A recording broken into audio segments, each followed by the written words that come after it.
Imposter syndrome has a funny way of showing up right when you're about to level up. The moment you start expanding, your mind starts whispering, "Who do you think you are? You don't belong here."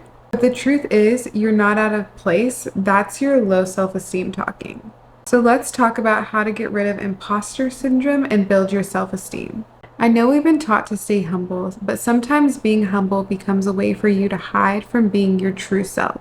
This is rooted in survivor's guilt. We have been conditioned to be hyper aware of others' feelings. This has led to our inability to feel happiness for our own achievements because we don't want to make others feel bad. You have taken this mindset into every room that you step in. Fear that showcasing your true light will cause others to veer away from you. I'm here to tell you that it's okay to celebrate yourself out loud. You worked for this, you earned this, and quite frankly, you went through hell and came out on the other side, so you deserve to pop your shit for real. Confidence doesn't make you arrogant, it's a form of self-love. You can't expect the world to cheer for you and give you praise. You have to give that to yourself. On every single achievement you got, and stop shrinking your wins to make others feel comfortable. When you water yourself down, you teach the world to overlook you. Next, remember where you came from. When doubt starts to creep in, remember your story. Let me tell you something, the hardest thing I've ever done in my entire life was nursing school. It was harder than childbirth. I struggled with high anxiety and panic attacks for my entire last year of school. I was the first person in my immediate family to go to college, so I really didn't have a blueprint for what being a nurse or even going to college looked like. But guess what? I graduated, I got my bachelor's, and I passed my boards. Remembering that is a way to anchor myself. I always tell myself, if I can make it through that, I can make it through anything in this world. Here's the thing, sometimes we don't have our own stories to pull from yet. If your own story isn't enough, look at the people around you. My mom had 3 kids by the age of 21. My dad came from poverty and still got it out the mud to make sure that I was raised with a better life. So before I had my own story, I let that drive me, because if they can do it, why can't I? And if they couldn't do it, let me be the first. Remember the version of you that didn't think she'd make it this far. You didn't stumble here by accident, you evolved here on purpose. Every setback, every detour, every no shaped the version of you that deserves to be in this moment. You are not pretending, this is who you are. Stop questioning if you belong. If you weren't meant to be in that room, that opportunity would have passed you by. I always tell myself, if God places me here, then I'm meant to be here. God doesn't lie and energy doesn't lie. You are there because something in that space resonates with you. So when an opportunity presents itself to you that you may feel is out of reach, instead of saying, "Why me?" say, "Of course me, why not me?" Here's the thing, no one in here is better than me, and I am not better than anyone else in here. I think people get too hung up on titles, achievements, economic status. I worked as an oncology nurse for years, and one thing I always said is that cancer does not discriminate.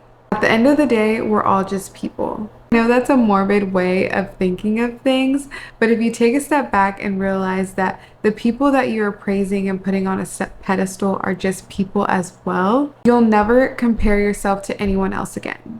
So stop questioning if you belong. You are meant to be here. So here's the thing, you can't think your way out of imposter syndrome. You have to speak your way out of it.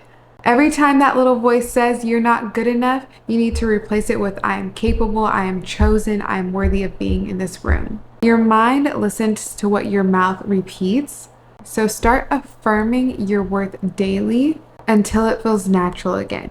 Speak to yourself like someone you are proud of, because that is such a core piece of overcoming imposter syndrome. Your words are spells, and every time you speak over yourself, your subconscious listens.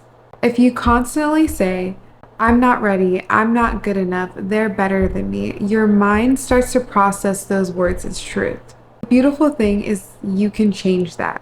Your mind believes whatever it hears the most. So it's time to start feeding it words that build you instead of breaking you. Start your mornings with powerful statements like, "I'm qualified for every opportunity that comes to me.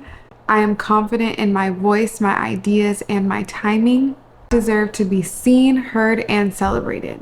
Even if you don't believe it yet, say it anyways, because repetition rewires belief. Imposter syndrome, it's just an old narrative on repeat. Maybe it's a teacher who made you doubt your intelligence, or a parent who called you too much, or a job that made you question your value. Here's the truth. You get to choose a new story. You get to turn the what if I fail to what if I succeed? What if I fly? What if I soar? Confidence isn't about never having self-doubt. It's about choosing to talk louder than the doubt. When your self-talk becomes loving and consistent, your energy shifts, your posture shifts, and your results shift. Because the way you speak to yourself sets the tone for how the world will treat you. Lastly, imposter syndrome fades the moment you stop performing. You feel like an imposter because you're projecting something that you're not. You don't have to fit in, mimic, or mold anyone's version of success. You just have to be you, fully, openly, and unapologetically. The old me would never show up on camera like this. Everything would have to be perfectly curated down to the lighting. But you know what? My message is still powerful whether I have a full face and hair done or I look like this. Because I am passionate about helping women boost their self-esteem and show up confidently in this world. At the end of the day, authenticity is what got you noticed. It's what keeps you grounded. The doors you are walking through were never meant for anyone else but you. You are not an imposter, you are an answered prayer. And sometimes that feels uncomfortable because it's new. But that is not a sign to shrink, that is a sign to rise. You belong in every room that you step into. You've done the work and you've built the version of you that's ready for this. Stop questioning your place and start owning your presence. You are not behind, you are not pretending. You are simply stepping into what was always meant for you. If you are ready to shake some rooms up, comment "I belong here" below and subscribe, because around here, we don't fake confidence, we become her. I'll see you guys next time.